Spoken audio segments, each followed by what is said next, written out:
was little, I used to think that my stuffed animals had feelings. Do you guys ever think that? There's my stuffed animals? Like I would make sure I played with each one of them the same so they wouldn't feel left out. Does anybody ever think when they were little that their stuffed animals were real? No? Really? Just me? Well, I'm going to give you each something today, and you guys get to keep it. But you have to like what I give you. Whatever I give you, you're going to keep, okay? All right, so I'm going to pick out. You can put it in your hand. It's a puppet.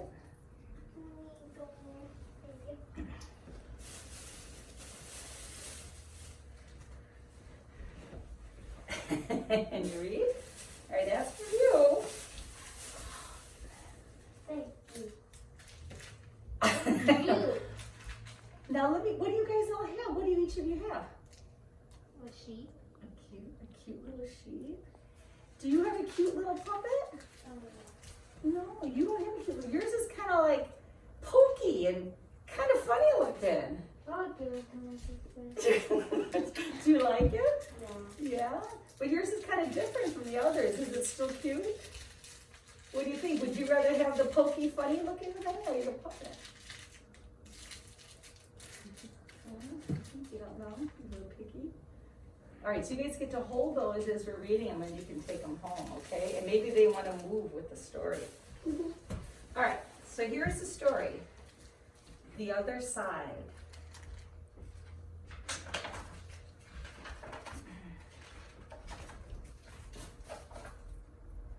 That summer, the fence stretched through our town and it seemed bigger.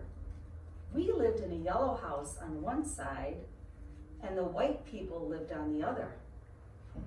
And Mama said, "Don't you climb over that fence when you play." She said it wasn't safe.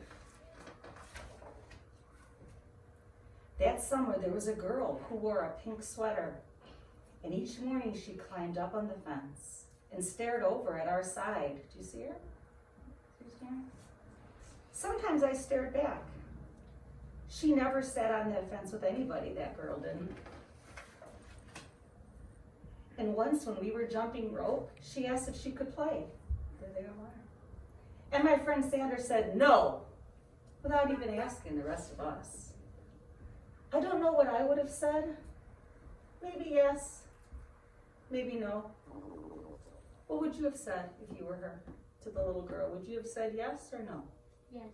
Yes. You would have said yes? I think I would have too. And there she is now and again. That summer, everyone said everything on the other side of the fence seemed far away. And when I asked my mama why, she said, because that's the way things have always been. And sometimes when me and Mama went into town, I saw that girl with her mama. She looked sad. Sometimes the girl did. "Don't you stare," said my mom. "It's not polite." It rained a lot that summer, and on rainy days, the girl sat on the fence in a raincoat. She let herself get all wet and acted like she didn't even care. And sometimes I saw her dancing around in the puddles, splashing and laughing. Mama wouldn't let me go out in the rain. "That's where I brought you rainy day toys," my mama said. "You stay inside where it's warm and dry." But every time it rained, I looked for that girl, and I always found her somewhere near the fence. Someplace in the middle of the summer, the rain stopped. And when I walked outside, the grass was damp and the sun was high in the sky. And I stood there with my hands up in the air. Can you do that? Just like today in the sunshine, up in the air. And I felt brave that day, and I felt free. I got close to the fence, and that girl asked me my name. "Clover," I said. "My name's Annie," she said. "Annie Hall." "I live over yonder," she said, "by where you see the laundry. That's my blouse hanging on the line." And she smiled then, and she had a pretty smile. Is she supposed to be talking to her? Is she supposed to be? What did her mama say? No. No. Do you think she's gonna get in trouble? Why do you think she's talking to her? Maybe she wants to be friends with her. Yeah, maybe. And then I smiled, and we stood there looking at each other, smiling. It's nice up on the fence, Annie said. You can see all over. And I ran my hand along the fence, and I reached up and touched the top of it. A fence like this was made for sitting on, said Annie, and she looked at me. My mama said I shouldn't go on the other side, I said. My mama said the same thing, but she never said nothing about sitting on it. Neither did mine, I said.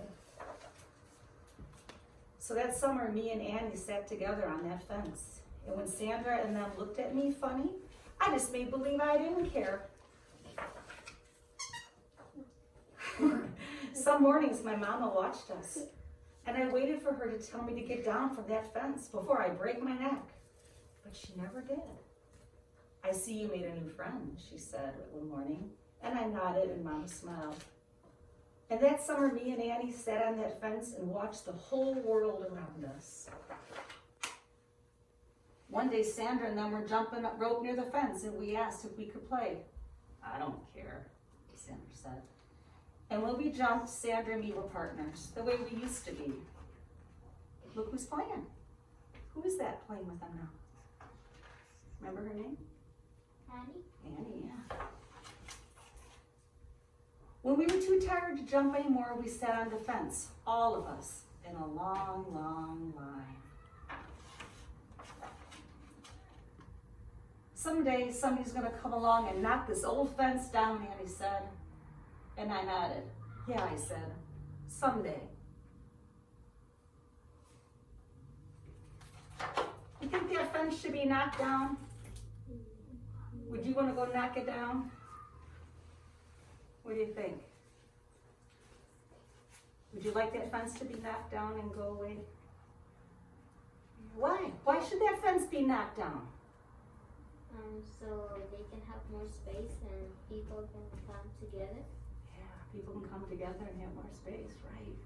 These little girls figured out that people should come together, right? And they weren't afraid if they got in trouble. They knew it was the right thing to do. Did you like that story? Yeah. Yeah. Would you like to have been friends with Clover? They seemed brave, didn't they? Very good, I'm glad you liked it. You like your puppets? Yeah. Yeah? Will you promise me something? That you'll read a story to your puppet? And you'll make sure that it doesn't feel left out, right? And even though yours is kind of pokey, yours is still awfully cute too. You got a squeaker at it, right?